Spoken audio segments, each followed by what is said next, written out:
অসমীয়া সমাজৰ পথ প্ৰদৰ্শক, এক শৰণ হৰিনাম ধৰ্মৰ ভেটি প্ৰস্থাপক, নৱ বৈষ্ণৱ যুগৰ প্ৰৱৰ্তক, জগতগুৰু শ্ৰীমন্ত শংকৰদেৱৰ শ্ৰীচৰণত প্ৰণিপাত জনায় যশোৱাৰ লাল কংসৰ কাল নন্দৰ নন্দন উদ্ধৱৰ বন্দন, গোপিনীৰ মন দৈৱকীৰ ধন গোৱালৰ গোপাল আৰু ভকতৰ কৃপাল স্বৰূপ, সৰ্বজ্ঞ সৰ্বব্যাপ্ত সৰ্বাশ্ৰয়ী সৰ্বশক্তিমান পৰম পুৰুষ পৰম আনন্দ পৰম ঈশ্বৰ পৰম কৃপালু ভগৱান কৃষ্ণৰ বাংময়ী স্বৰূপ শ্ৰীমদ ভাগৱতক সাষ্টাংগিক প্ৰণাম জনায় বৈকুণ্ঠৰ কল্পতৰু নাম বস্তুভাগক সাৰোগত কৰি দেৱৰো দুৰ্লভ নৰতনুধাৰী আজিৰে বৈকুণ্ঠ ধামত উপবিষ্ট তথা উপস্থিত পৰম শ্ৰদ্ধাৰ বাপ বান্ধৱ আই মাতৃ যুৱক যুৱতী প্ৰমুখ্যে শিশুসকলৰ শৰীৰত নিৰ্বিৰাজমান দিব্য আত্মাক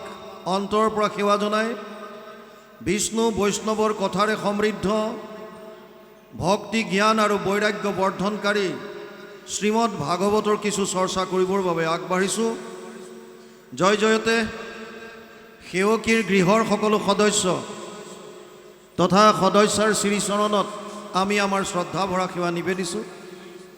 তেওঁলোকে ভকত বৈষ্ণৱ নিমন্ত্ৰণ কৰি আনি বৈকুণ্ঠৰ নাম সিংহভাগ চৈতন্য কৰাৰ উপৰিও বৈকুণ্ঠৰ কল্পতৰু মহাভাগৱত শাস্ত্ৰভাগী শ্ৰৱণ কীৰ্তন কৰাৰ যি সুবিধা কৰি দিছে, যুগধৰ্মৰ ফালৰ পৰা ব্যাসদেৱে ইয়াক শ্ৰেষ্ঠ কৰ্ম বুলি অভিহিত কৰিছে।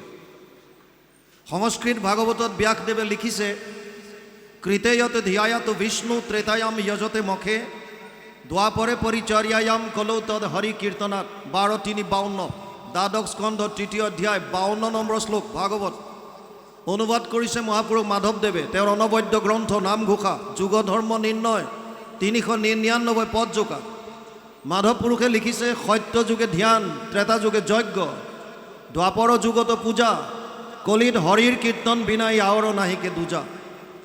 যুগধৰ্মৰ ফালৰ পৰা কলিযুগত ঈশ্বৰ উপাসনা কৰাৰ বাবে কলিযুগৰ মানুহৰ শাৰীৰিক আৰু মানসিক সামৰ্থ্যতাৰ প্ৰতি লক্ষ্য ৰাখি আটাইতকৈ যদি সহজ আৰু সুগম কিবা মাৰ্গ আছে সেয়া হৈছে কৃষ্ণত একান্ত শৰণ, সমস্ত প্ৰাণীৰ প্ৰতি বিষ্ণুময় ভাৱ আৰু ভকতৰ সংগত তেওঁৰ লীলাসমূহৰ শ্ৰৱণ কীৰ্তন। সেইকাৰণে যিসকলে উদ্যোগ লৈ এনেধৰণৰ অনুষ্ঠান অনুষ্ঠিত কৰি দিয়ে তেওঁলোক শ্ৰদ্ধাৰ পাত্ৰ, সেৱাৰ যোগ্য। আমি পুনৰবাৰ সেৱকী সমস্তৰ শ্ৰীচৰণত আমাৰ শ্ৰদ্ধা ভৰা সেৱা নিবেদিছোঁ। আপোনালোকে জানে বৰ্তমান সময়ত অসমত ভাগৱতৰ এক জোৱাৰ উঠিছে। চাৰিওফালে কেৱল ভাগৱতৰ চৰ্চা হৈছে। অৱশ্যে কোনো কোনো স্থানত অবিৰত ভাগৱত পাঠ বা অখণ্ড ভাগৱত পাঠ হিচাপে কেৱল পাঠ হৈছে আৰু কোনো কোনো স্থানত পাঠৰ লগে লগে অকণমান আলোচনা হোৱা বা ব্যাখ্যা বুলি যাক আপোনালোকে কয়, মূল পাঠতনো কি আছে এই কথাখিনি আলোচনা কৰি যোৱাৰ এটা তেনেকুৱা এটা অনুষ্ঠান হৈছে। যিয়ে নহওক ব্যাসদেৱে এটা কথা লিখিছে পদ্ম পুৰাণৰ 18খন পুৰাণৰ ভিতৰত দ্বিতীয়খন ডাঙৰ পুৰাণ হৈছে পদ্ম পুৰাণ। আটাইতকৈ ডাঙৰ পুৰাণখনৰ নাম হৈছে স্কন্ধ পুৰাণ, য'ত 81,100টা শ্লোক আছে। দ্বিতীয়খন ডাঙৰ পুৰাণ হৈছে পদ্ম পুৰাণ, য'ত 55,000 শ্লোক আছে। পদ্ম পুৰাণৰ শেষৰ খণ্ডটো উত্তৰ খণ্ড বুলি যাক কয়, তাত 6টা অধ্যায়ত ভাগৱতৰ মাহাত্ম্য লিখিছে আৰু তাত ব্যাসদেৱে এটা বৰ ডাঙৰ কথা লিখি থৈ গৈছে। তেওঁ কৈছে এতদস্মাৎ পৰম কিঞ্চিত মন শুদ্ধে ন বিদ্যতে জন্মান্তৰে ভৱেত পুণ্যম তদা ভাগৱতম লভেত। পদ্ম পুৰাণ উত্তৰ খণ্ড ভাগৱত মাহাত্ম্য প্ৰথম অধ্যায় 12 নম্বৰ শ্লোক। ব্যাসদেৱে কৈছে মানুহৰ মনৰ ভাৱ শুদ্ধিকৰণৰ কাৰণে, মনৰ ভাৱৰ শুদ্ধতাৰ কাৰণে ভাগৱততকৈ শ্ৰেষ্ঠ গ্ৰন্থ আৰু একো নাই। কিন্তু এই ভাগৱত শুনাৰ সৌভাগ্য কাৰ আহে? জন্মান্তৰে ভৱেত পুণ্যম, বহু জন্মৰ পুণ্য উদয় হ'লেহে মানুহে ভাগৱত শুনাৰ সুবিধাকণ পায়। ব্যাসদেৱৰ শ্লোকটোৰ বিষয়ে লক্ষ্য কৰিলে আমি গম পাওঁ যে বৰ্তমান সময়ত অসমৰ ৰাজ্যৰ ভাগ্য উদয় হৈছে। তেওঁলোকে প্ৰত্যক্ষভাৱে শুনাৰ উপৰিও পৰোক্ষভাৱে মোবাইলৰ যুগত মোবাইলৰ থ্ৰুৱেদি প্ৰায়বিলাকে ভাগৱত শ্ৰৱণ কৰিছে। কিন্তু ডাঙৰ কথা হৈছে ইমানকৈ ভাগৱত শুনাৰ পাছতো আমাৰ মনৰ ভাৱবিলাক শুদ্ধ হৈছেনে নাই, সেইটোহে ডাঙৰ কথা, চিন্তা কৰিবলগীয়া বিষয়। শুনাততো শুনিছোঁ, ৰাতি দিন শুনিছোঁ। আমাক বহুতে কয় যে আপোনাৰ ভাগৱত আমি বাৰীত কাম কৰি থাকোঁতে স্পীকাৰ লগাই লওঁ, তাত শুনি থাকোঁ। আইসকলে কয় আমি ৰন্ধন কৰি থাকোঁতেও আপোনাৰ মোবাইলত ভাগৱত শুনি থাকোঁ। ৰাতি 2টা 1টালৈকে টোপনি নাহিলে ভাগৱত শুনে। মুঠতে ভাগৱতৰ শ্ৰৱণ চলিছে, ইয়াত কোনো সন্দেহ নাই। কিন্তু যিটো ব্যাসদেৱে কৈছে ভাগৱত শুনিলে মানুহৰ মনৰ ভাৱ শুদ্ধ হয়, এইটো হৈছেনে নাই? আজি কিছুদিনৰ আগত বাইহাটা চাৰিআলিৰ পৰা অলপ যাব লাগে ইফালে এখন সত্ৰত এটা অনুষ্ঠান হৈছিলে। দ্বিতীয় দিনা অনুষ্ঠানত আমাক ভাগৱত আলোচনাৰ কাৰণে নিমন্ত্ৰণ দিলে, আমি গৈছিলোঁ। আৰু তাত কমিটিৰ ফালৰ পৰা এটা ঘোষণা দিয়া শুনিলোঁ। কমিটিৰ ফালৰ পৰা এটা ঘোষণা দিছে যে যোৱাকালি কোনো সদাশয় ব্যক্তিয়ে ভুলবশতঃ আই এগৰাকীৰ চেণ্ডেল এযোৰ পিন্ধি গ'ল। গতিকে তেওঁক অনুৰোধ কৰিছোঁ যাতে চেণ্ডেলযোৰ আনি সত্ৰৰ সন্মুখত থৈ যায়। এতিয়া আপোনালোকে কওক, ভাৱৰ শুদ্ধতা ক'ত আহিল? যদি ভাগৱত শুনিবলৈ অহাৰ পাছতো বেলেগৰ চেণ্ডেল এযোৰ যদি মনে মনে পিন্ধি গুচি যায়, তে ভাৱত শুদ্ধতা ক'ত থাকিল? আপুনি ঘণ্টা ঘণ্টা শুনি থাকক, যদি ভাৱতেই শুদ্ধতা অহা নাই। আৰু ইয়াৰ আমি কেনেকৈ গম পাম ভাৱৰ শুদ্ধ হ'লে প্ৰতিস্ফলন ক'ত ঘটিব? সমাজত দেখা পাব। চোৰ ডকাইত ধৰ্ষণ লুণ্ঠন ঈৰ্ষা দ্বেষ কাম ক্ৰোধ এইবিলাক নাইকিয়া হ'ব যদি প্ৰকৃততে ভাগৱত শ্ৰৱণ কৰিছে।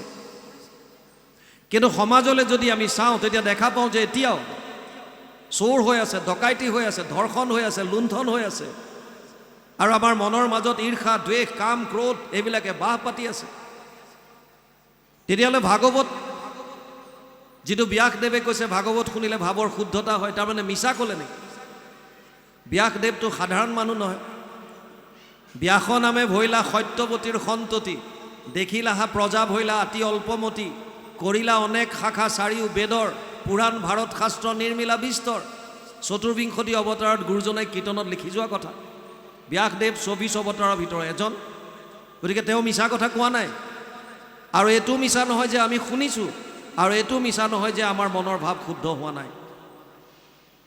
কেনাটো ক'ত লাগিছে? প্ৰথম কাৰণ হ'ব পাৰে যেনেকৈ শুনিব লাগে আমি হয়তো তেনেকৈ শুনা নাই। এতিয়াও যদি আপোনালোকে চাই, যদি ভাগৱত শ্ৰৱণ কৰিবলৈ ঘৰৰ পৰা আহিছে, এতিয়াও বহুতে গ্ৰাম্য কথা পাতি আছে এই মুহূৰ্ততো। তাৰমানে আহিছে শুনিবলৈ, কিন্তু কায়িকভাৱে ইয়াত আছে, মনটো ক'ৰবাত ঘূৰি ফুৰিছে। তেনেকৈ শুনিলে একো লাভ নহ'ব। আনুষ্ঠানিকতা ৰক্ষা কৰি ভাগৱত শুনিবৰ কাৰণে দিয়া নাই। সেৱকীয়ে আপোনালোকে ভাগৱতৰ পৰা কিবা এটা লৈ যাবৰ কাৰণে এইখিনি অনুষ্ঠান কৰিছে। যদি ইয়াত অহাৰ পাছত আমি গ্ৰাম্য কথা পাতোঁ, এইটোতো নামৰ অপৰাধ বুলি কৈছে, আৰু ইয়াৰ পৰা স্বয়ং ভগৱানো বচাব নোৱাৰোঁ বুলি কৈছে। গতিকে যিকণ সময় আপোনালোকে শুনে, 2 ঘণ্টা 2.5 ঘণ্টা যি শুনে, শ্ৰদ্ধা সহকাৰে শুনক। কাৰণ ভগৱান কৃষ্ণই গীতাত কৈছে শ্ৰদ্ধাৱান লব্ধতে জ্ঞানম তৎপৰেশং যতেন্দ্ৰিয় জ্ঞানম লব্ধা পৰম শান্তিম অচিৰেণ অধিগচ্ছতি। চতুৰ্দশ অধ্যায় 39 নম্বৰ শ্লোক, 4ৰ্থ অধ্যায় 39 নম্বৰ শ্লোক। তাত কৈছে শ্ৰদ্ধাৱানজনেহে জ্ঞান লাভ কৰিব পাৰে। শ্ৰদ্ধা লাগিব আগতে।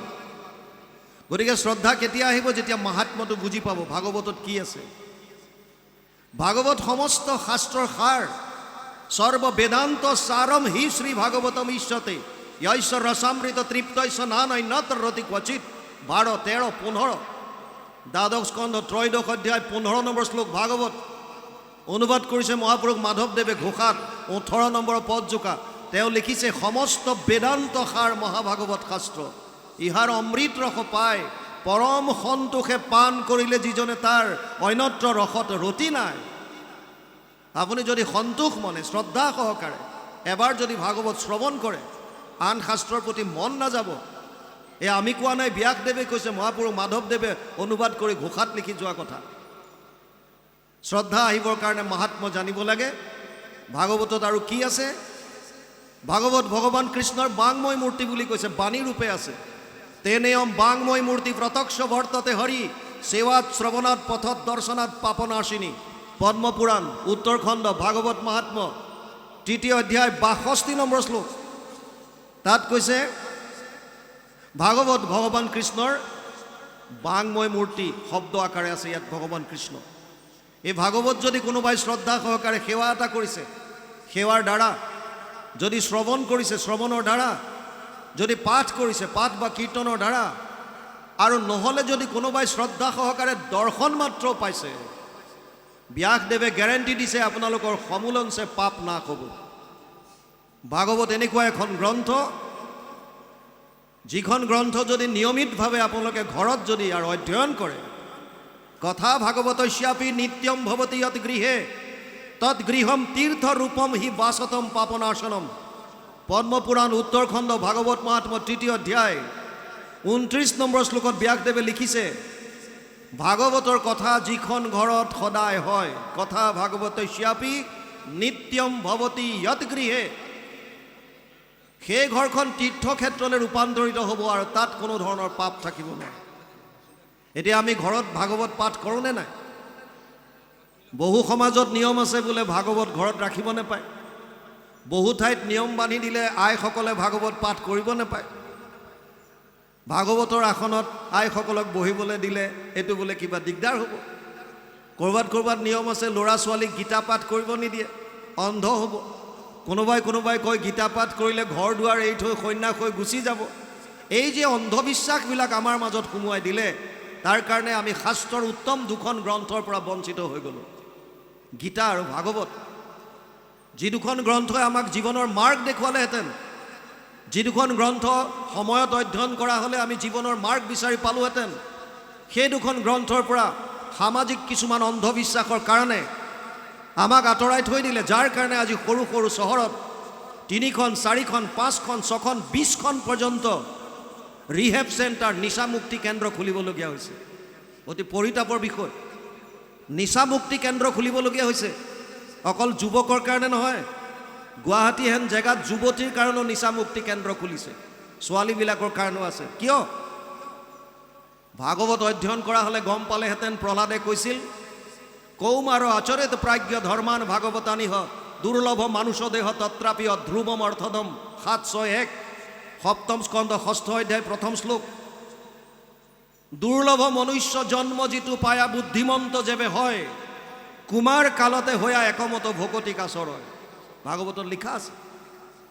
কিন্তু কুমাৰ কালত আহিবৰ কাৰণে আপুনি শ্ৰৱণ কৰিব লাগিব, তেওঁলোকক শিকাব লাগিব। আমাৰ মনত সোমোৱাই দিলে যে সৰুতে এইবিলাক পঢ়িবই নাপায়, আধ্যাত্মিক শিক্ষাৰ পৰা আমাক আঁতৰাই দিলে। গতিকে ভাগৱতৰ মাহাত্ম্যটো আগতে গম পাব লাগে। ই এনেকুৱা এখন শাস্ত্ৰ, ৰামায়ণ মহাভাৰত গীতা বেদ বেদান্ত সমস্তৰ শাস্ত্ৰৰ সাৰ ইয়াত সোমাই থোৱা আছে। গতিকে ভাগৱত অধ্যয়ন কৰিবলৈ লওক। যিখন ঘৰত অকণমানো যদি পাঠ হয়, ভাগৱতৰে কাহিনীসমূহ কীৰ্তন কৰিব পৰাকৈ সুন্দৰভাৱে উলিয়াই গুৰুজনে আমাক কীৰ্তন ভাগ দি গৈছে। ভাগৱতৰে ১০ম স্কন্ধৰ আদি চোৱা, ১০মত ৩টা আছে, আদি চোৱা, মধ্য চোৱা, শেষ চোৱা, ৩টা খণ্ড কৰিছে। আদি চোৱা গুৰুজনাই অনুবাদ কৰিছে, আৰু শেষৰ পৰা কুৰুক্ষেত্ৰ যাত্ৰা, যাক আমি ১০ম বুলি কওঁ। ১০ম ভাগৱতৰ বস্তু। যদি ১০ম অধ্যয়ন কৰে, কীৰ্তন ১০ম, ৰত্নাৱলী, ভাগৱতৰ যিমান ভক্তি মাৰ্গৰ লগত যিমানখিনি শ্লোক আছে, বিষ্ণুপুৰী সন্ন্যাসীয়ে সেই সমস্ত শ্লোক একত্ৰিত কৰি এখন গ্ৰন্থ লিখিলে, ভক্তি ৰত্নাৱলী, যিখনৰ অনুবাদ মহাপুৰুষ মাধৱদেৱে কৰি থৈ গৈছে। সেইখন অধ্যয়ন কৰিব পাৰে। আৰু নহ'লে ঘোষা, গীতা ভাগৱতৰ উপৰিও অন্যান্য শাস্ত্ৰৰ সাৰসমূহ গোটাই ঘোষাৰ মাজত থৈ গৈছে। গতিকে কীৰ্তন ১০ম, ঘোষা, ৰত্নাৱলী, গীতা, ভাগৱত, ভগৱান কৃষ্ণৰ চৰিত্ৰ সন্মিলিত যিকোনো গ্ৰন্থ যদি আপোনালোকে নিয়মিতভাৱে অধ্যয়ন কৰে, ব্যাসদেৱে কৈছে আপোনালোকৰ গৃহখন তীৰ্থক্ষেত্ৰলৈ ৰূপান্তৰিত হ'ব আৰু আপুনি বাহিৰত তীৰ্থ ভ্ৰমণ কৰিবলৈ যোৱাত কোনো প্ৰয়োজন নাই। আপোনাৰ দেৱৰো ঈশ্বৰ হৰি তান্ত মহা যত্ন কৰি লৈও এক শৰণ সাক্ষাৎ যাৰ ইচ্ছা মুখ্য পাইবে নালাগে দূৰত যাইবে আছে হৰি সবাৰো হিয়াত। ভগৱান ইয়াত আছে। আপুনি নিয়মিতভাৱে যদি নাম গায়, নিয়মিতভাৱে যদি চৰিত্ৰ শ্ৰৱণ কীৰ্তন কৰে, তেতিয়াহ'লে ইয়াত ভগৱানক পাব, ইয়াত হৃদয়ত। আৰু তাৰ পাছত আৰু বেলেগৰ প্ৰতি আপোনাৰ মন নাযায়। বাৰু যি কি নহওক, সময় যিহেতুকে অলৰেডি পলম হৈ গৈছে, ৰাতিলৈ ভাওনাও আছে, গতিকে আমি পাতনি দীঘলীয়া নকৰি ভাগৱতত সোমাওঁ। মূল ভাগৱত সংস্কৃতত আছে, 12টা স্কন্ধ, 335টা অধ্যায়, 18,000 শ্লোক, 5,96,000 শব্দ, 10টা লক্ষণ আছে ভাগৱতত। অত্ৰ স্বৰ্গ বিসৰ্গ স্থানম পোষণম উতয় মনন্তৰ এসব অনুকথা নিৰোধ মুক্তি আশ্ৰয় 2, 10, 1। দ্বিতীয় স্কন্ধ 10ম অধ্যায় 1ম শ্লোক ভাগৱত।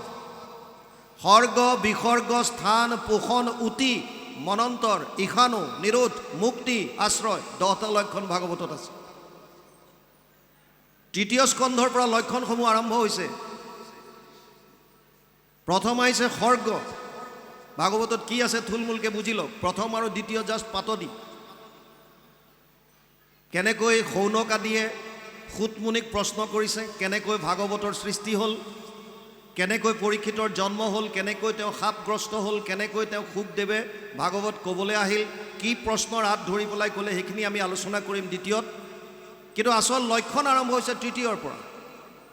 তৃতীয় স্কন্ধৰ লক্ষণ হৈছে সৰ্গ। সৰ্গ মানে আদি সৃষ্টি। কোটি কোটি ব্ৰহ্মাণ্ডৰ হৰি অধিকাৰী। আমি এখন ব্ৰহ্মাণ্ডৰ এটা চুকত আছোঁ। এনেকুৱা কোটি কোটি ব্ৰহ্মাণ্ড আছে বুলি শাস্ত্ৰই কৈছে।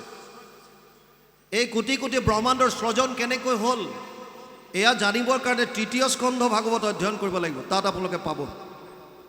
চতুৰ্থ স্কন্ধ বিসৰ্গ, ছেকেণ্ডাৰী সৃষ্টি। ব্ৰহ্মা আদিৰ দ্বাৰা সৃষ্টিৰ বিকাশ কেনেকৈ হ'ল, সেয়া জানিবৰ কাৰণে চতুৰ্থ স্কন্ধ অধ্যয়ন কৰিব লাগিব। পঞ্চম স্কন্ধত আছে স্থান, ভূগোল আৰু খগোল। খগোল মানে গ্ৰহ নক্ষত্ৰৰ বিস্তৃত বিৱৰণ। ভূগোল আৰু খগোলৰ বিষয়ে যদি জানিবলৈ ইচ্ছা কৰে, পঞ্চম স্কন্ধ অধ্যয়ন কৰিব লাগিব। ষষ্ঠ স্কন্ধ লক্ষণ হৈছে পোষণ।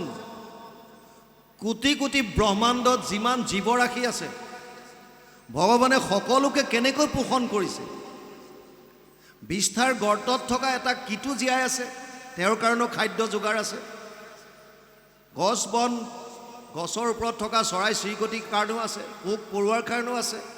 আনকি সন্তান এটা মাতৃৰ কোলা গৰ্ভত থাকোঁতে সেই সন্তানটোৱে জন্ম হৈ প্ৰথম গ্ৰহণ কৰিব পৰীয়া আহাৰ মাকৰ স্তনত আগতেই তৈয়াৰ কৰি দিয়ে।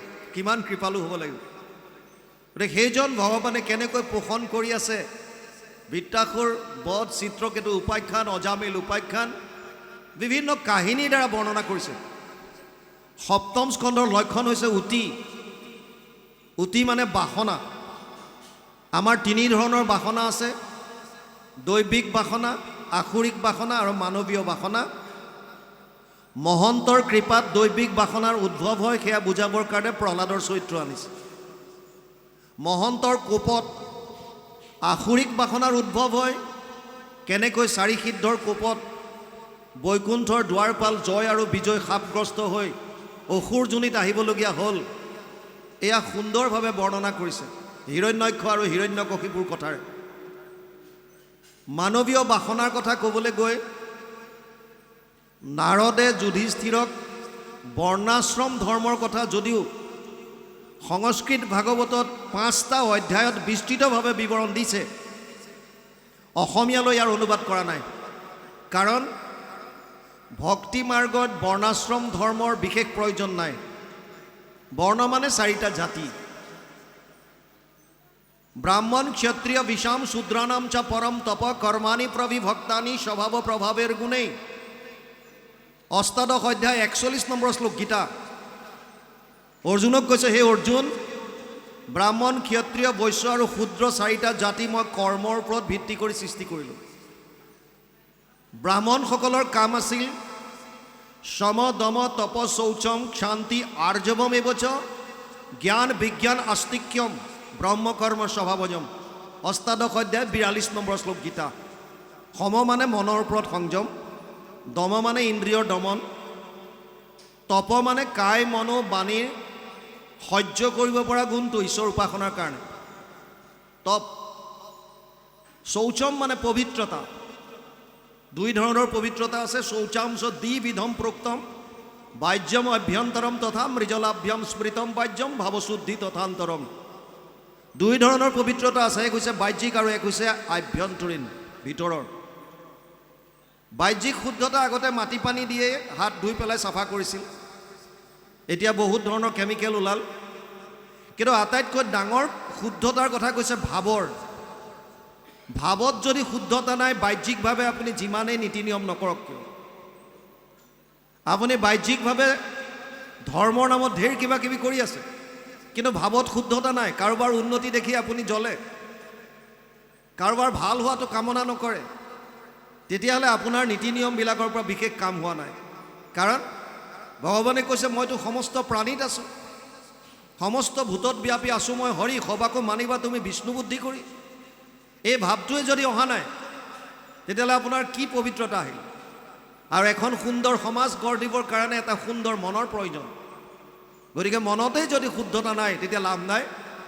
ব্ৰাহ্মণসকলৰ এটা এইটো লক্ষণ আছিল যে তেওঁলোকৰ বাহ্যিক আৰু ভিতৰি শুদ্ধতা থাকিব লাগিব, যিজন ব্ৰাহ্মণ হ'ব লাগিব। শৌচম সম দম তপ শৌচম শান্তি ক্ষমাভাৱ আৰ্জৱম সৰলতা জ্ঞান শাস্ত্ৰীয় নলেজ থিয়ৰিটিকেল নলেজ আৰু বিজ্ঞান মানে ৰিয়েলাইজেশ্যন অনুভৱ।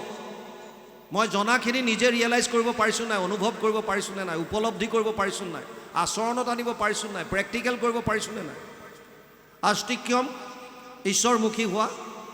এই 9টা কোৱালিটি থাকিলেহে তেওঁক ব্ৰাহ্মণ নাম দিছিল। গতিকে ব্ৰাহ্মণৰ কি কাম বুলি ক'লে, তেওঁলোকে মূলতঃ শাস্ত্ৰীয় জ্ঞান আহৰণ কৰিব, ব্ৰহ্মজ্ঞান, আৰু বেলেগক এই জ্ঞানটো দিব। এইটো ব্ৰাহ্মণৰ মূল কাম। ক্ষত্ৰিয়ৰ কি কাম আছিল? তিনিওটা জাতিৰ ৰক্ষণাবেক্ষণ। শৌৰ্য তেজ ধৃতিৰ দক্ষ যুদ্ধে চাপি অপলায়নম দানম ঈশ্বৰ ভাৱচ্চ ছাত্ৰ কৰ্ম স্বভাৱজম। অষ্টাদশ অধ্যায় 43 নম্বৰ শ্লোক গীতা। ক্ষত্ৰিয়সকলৰ কাম আছিল তিনিওটা জাতিৰ ৰক্ষণাবেক্ষণ। বৰ্তমান সময়ত যদি ক্ষত্ৰিয় কোন বুলি আপোনাক প্ৰশ্ন কৰে, আপুনি ডাইৰেক্ট ক'ব পাৰিব যে ডিফেন্স পাৰ্চনেল, পাৰামিলিটাৰী ফ'ৰ্চেছ, পুলিচ, প্ৰশাসন, যাৰ কাৰণে আমি সুৰক্ষিত হৈ আছোঁ, ৰাতি আৰামত শুব পাৰিছে।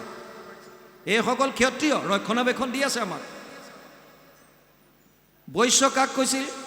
কৃষি গোৰক্ষ বাণিজ্যম বৈশ্যকৰ্ম স্বভাৱজম। অষ্টাদশ অধ্যায় 44 নম্বৰ শ্লোক গীতা।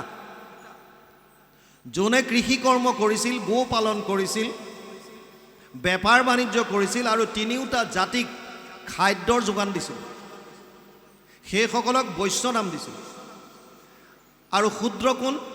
পৰিচাৰ্যাত্মকম কাৰ্যম শূদ্ৰ চাপি স্বভাৱজম। অষ্টাদশ অধ্যায় 44 নম্বৰ শ্লোক গীতা।